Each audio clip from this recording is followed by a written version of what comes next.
Imagine you're standing, in front of 21 brilliant graduate Oh, students. boy. Right. You're the instructor. You've just asked them what seems like a delightfully simple question about rectangles. Okay. You have a solid lesson plan. The class is engaged. And then a student raises their hand and asks a question so wildly complex, so far outside the bounds of what you were prepared to discuss. Yep. The classic curveball. Exactly. And you can literally see the rest of the room's brains just shut off. Like the cognitive load just spiked off the charts. And you have, what, 1 second to respond? Do you shut her down to save the lesson plan? Or do you, I don't know, let the chaos reign and just hope it leads somewhere brilliant? I mean, it is the ultimate tightrope walk. Yeah. It really is. Yeah. It's a situation that basically forces a leader to completely abandon their script. Yeah.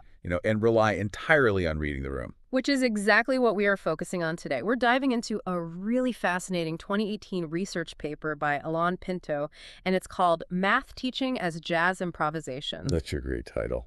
It is. And our mission for this deep dive is to equip you with the hidden mechanics of those split-second, incredibly hard-to-justify decisions that master communicators make all the time. Right.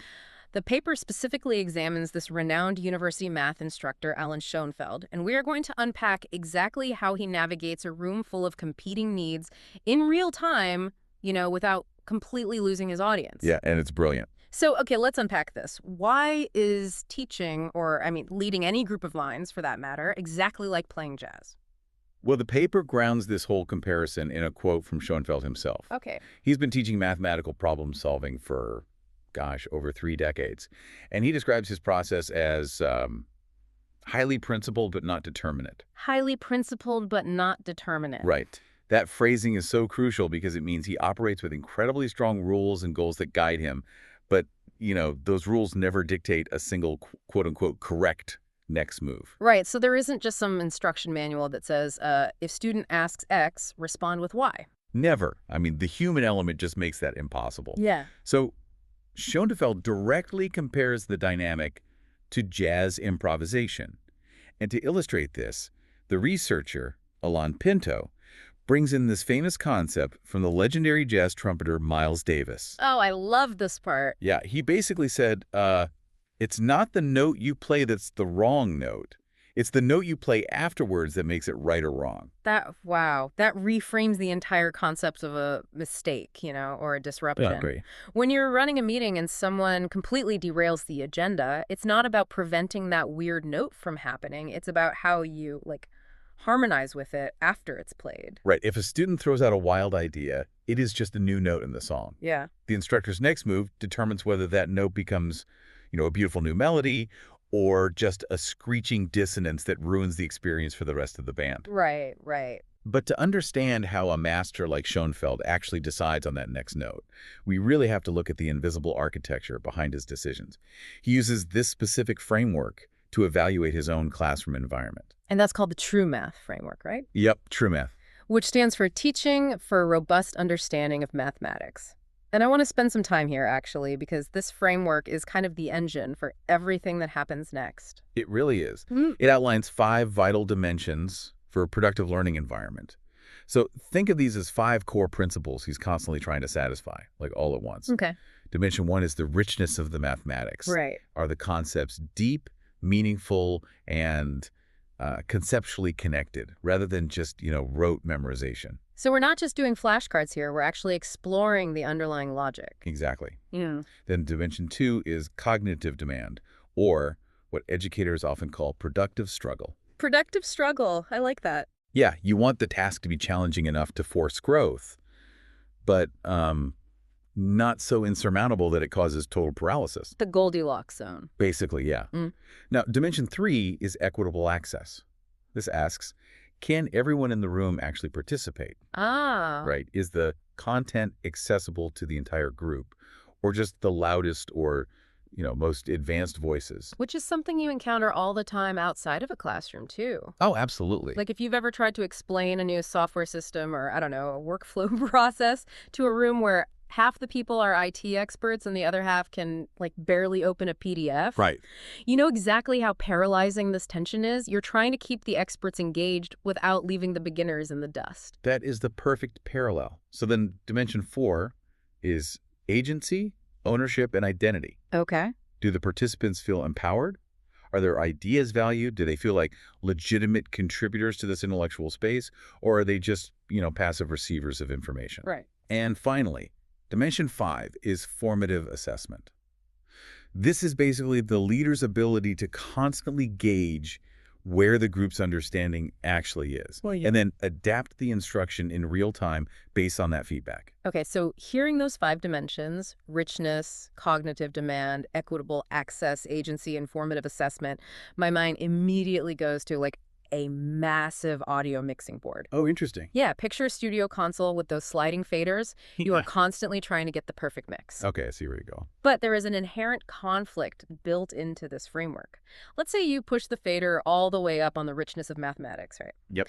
You introduce a highly complex, advanced concept because one brilliant student brought it up. By pushing that fader up, don't you automatically blow out the speakers on equitable access? You do. Because the other 20 people in the room just got completely lost. Like, you physically cannot max out all the sliders at once.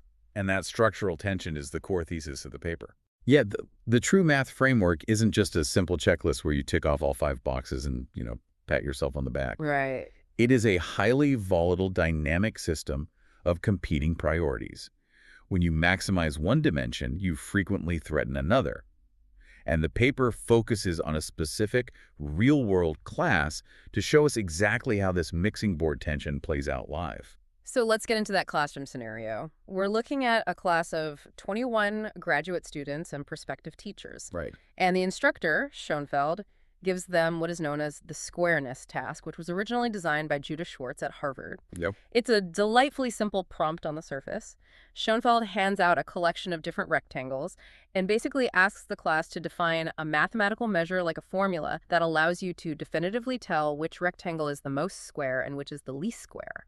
And I mean, on the surface, it seems so basic. Everyone has an intuitive visual sense of what squarish means. Right, you look at it and you just know. Exactly. Yeah. But the task is fundamentally asking these students to act like working mathematicians. Mm-hmm. They have to take a loose, intuitive concept and invent a rigorous, airtight mathematical definition for it. Yeah. It's basically an exercise in mathematizing intuition. So a student named Sophie steps up with a really solid proposal. She says, okay, if you have a rectangle with side A and side B, the ratio of those two sides should be close to 1. Right. And she even refines it after a little back and forth with the class, specifying that side A should be the shorter side, so it must be less than or equal to side B. Let's translate that math for a second so we can visualize it. Sure. She's saying you take the shortest side and divide it by the longest side. So if you have a perfect square, let's say the sides are 5 inches by 5 inches, 5 divided by 5 is 1. Yep. But if you have a long, skinny rectangle, say 1 inch by 10 inches, 1 divided by 10 is 0.1. So the closer your answer is to 1, the more square your shape is. Exactly. It makes perfect logical sense. And Schoenfeld is thrilled at this point. The lesson is going exactly to plan. The students are debating, refining their definitions, acting as a, mathematical community. Yeah, things are going great. If we look at the mixing board, the faders for richness, agency, and cognitive demand are all sitting in a really comfortable, optimal zone. And then the curveball. Here it comes.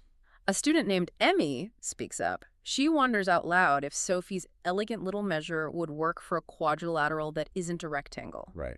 She essentially asks, hey, I think I can find a shape that is not a square, but would score a perfect one under Sophie's rule, but it's not a rectangle. Is that okay? So put yourself in Schoenfeld's shoes for dilemma number 1. Okay. He explicitly asked the class to look only at rectangles. Emmy is jumping ahead and generalizing the problem to all 4-sided shapes. Yeah, completely off script. From the perspective of the TRUmath framework, letting Emmy explain her idea is a massive win for the richness dimension. I mean, it is a beautiful, organic moment of mathematical discovery. It's also a massive win for the agency and identity dimension, right? Because it's Emmy's original idea. She owns it. Letting her lead the class validates her as a serious mathematical thinker. Exactly. But look at the rest of the mixing board.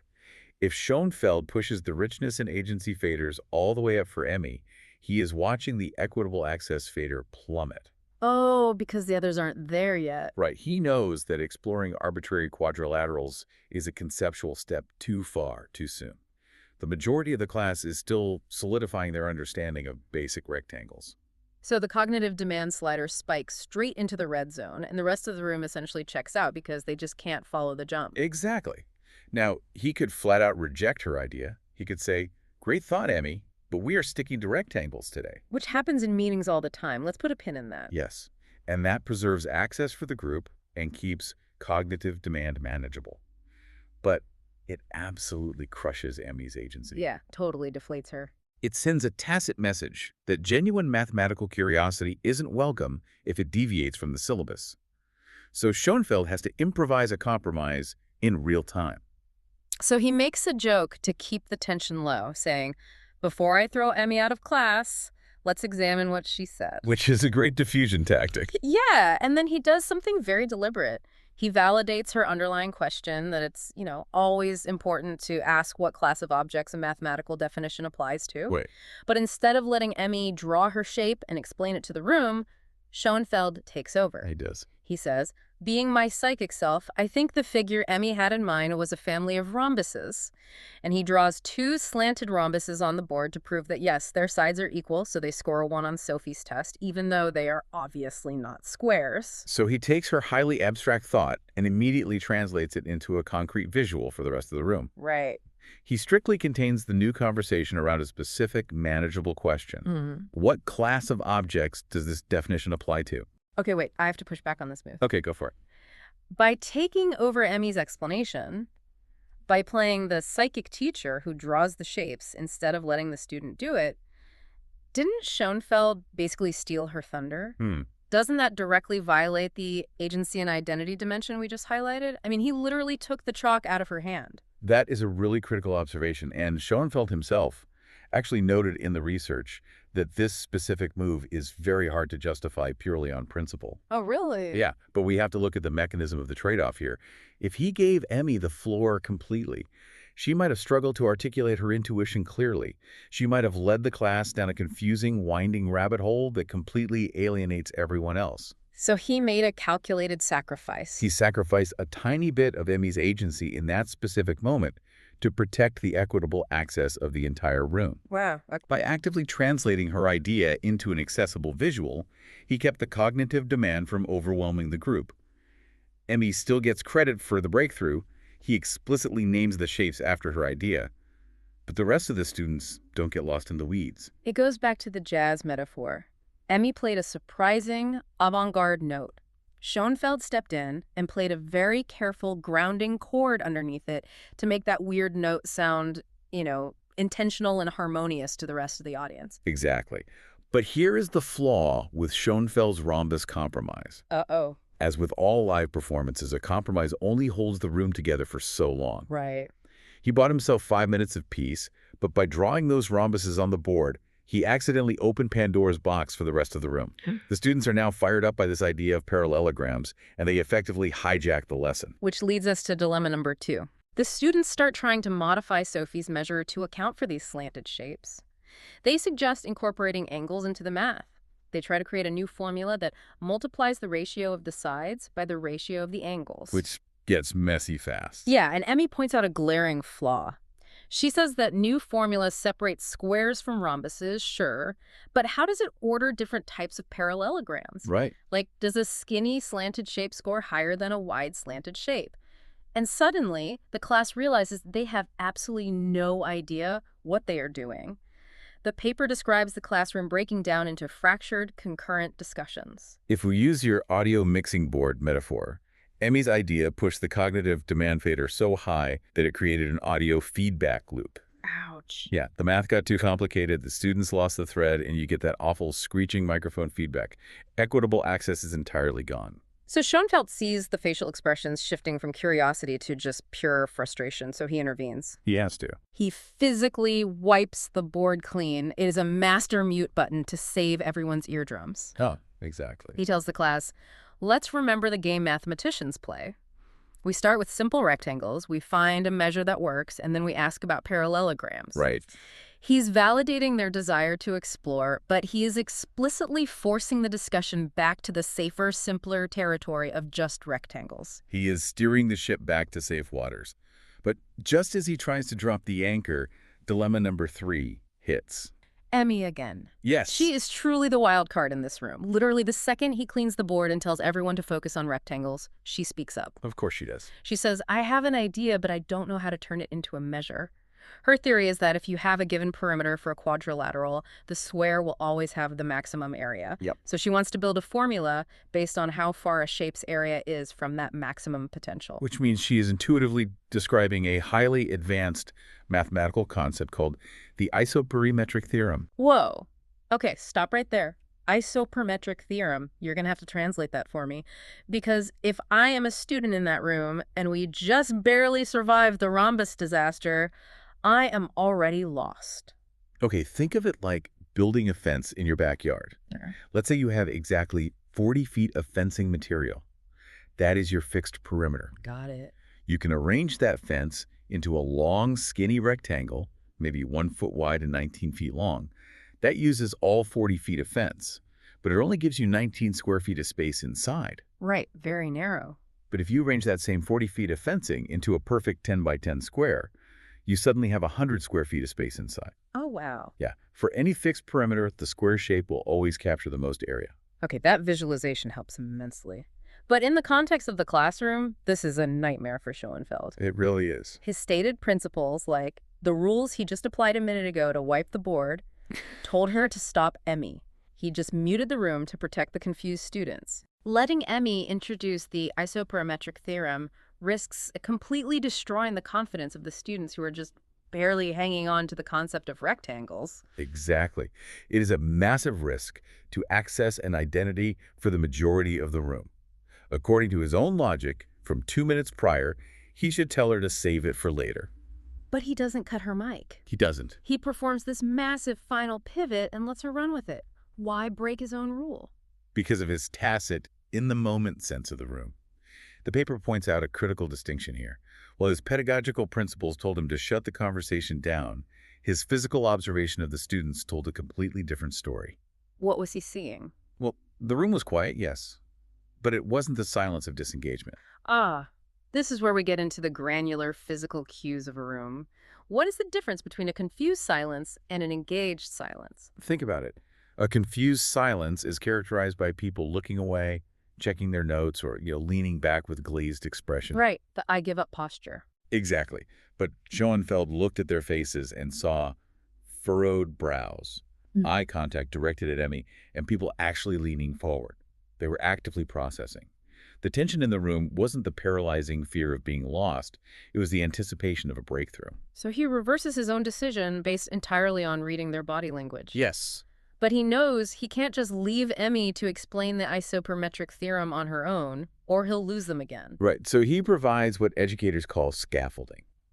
He pauses the discussion and explicitly explains the isoperimetric theorem to the whole class himself, much like we just did with the fence analogy. Ah, okay. By defining it clearly and visually, he artificially lowers the cognitive demand just enough so that everyone else has the foundational knowledge to participate in Emmy's idea. And the result is kind of miraculous. Because he lowered that barrier to entry, 4 more students who had been totally quiet suddenly jump into the conversation. Yep, the engagement shoots up. They start throwing out ideas to help Emmy and Sophie, and within minutes, Sophie manages to translate Emmy's intuitive theory into a concrete, working mathematical formula. And it's brilliant. The final measure they agree on is the perimeter divided by 4 squared all over the area. Okay, let's slow that math down so we can really appreciate the payoff. Let's do it. Let's use our fence again. A 10 by 10 square has a perimeter of 40. Right. The formula says take the perimeter and divide by 4. So 40 divided by 4 is 10. Yep. Then you square that number. 10 squared is 100. Exactly. Then you divide that by the actual area of the shape. A 10 by 10 square has an area of 100. So 100 divided by 100 equals 1. There it is. The perfect square scores a 1. Wow. But if you use that same 40-foot perimeter to make a 2 by 18 rectangle, the math changes. Right. The perimeter divided by 4 squared is still 100. But the area of a 2 by 18 rectangle is only 36. 100 divided by 36 is roughly 2.7. So under this new rule, a perfect square is 1, and the further away from a square you get, the larger the number becomes. They solved it. They did. The class enthusiastically endorses the formula, not because Schoenfeld gave it to them, but because they built it themselves. And if we pull back and look at the ultimate teaching heuristic revealed by this whole sequence, it's that master instruction is not about maximizing one dimension of the TRUmath framework. Right. It is about maintaining a dynamic balance across all 5 dimensions simultaneously. Schoenfeld avoided the temptation to excel in just richness of mathematics or just equitable access. He kept writing those faders in real time. Exactly. When cognitive demand caused audio feedback, he hit the mute button. When agency was threatened, he validated the student's idea before taking over the explanation to protect access. He never let one slider blow out the entire system. The paper basically concludes that this kind of decision-making is heavily reliant on a leader's tacit knowledge. Tacit knowledge. Right. It's that unwritten, hard-to-justify feeling of, it just felt right to let her speak, which isn't magic at all. It is actually the result of thousands of hours of experience reading the microscopic physical cues of human beings. And this is why this deep dive matters for you, the listener. Even if you never set foot in a math classroom again, you are constantly balancing your own TRUmath mixing board. Every single day. Yeah, when you are pitching a new strategy to your team or trying to mediate a conflict or honestly just navigating a difficult conversation with a partner, you have to read the room. Right. You have to recognize the physical difference between someone who is quietly processing a complex thought and someone who is completely quietly shut down. And you have to recognize that when someone throws a curveball, a bizarre question in a client presentation or a sudden change of topic, it's not a disaster. Yeah.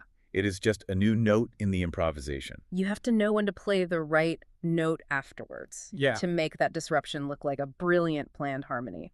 It requires an incredible amount of empathy to maintain the balance between your structural goals and the actual unpredictable human beings sitting right in front of you. Which is a level of real-time processing that is, honestly, profoundly complex. And that leaves us with a lingering thought to mull over for your own upcoming presentations or meetings.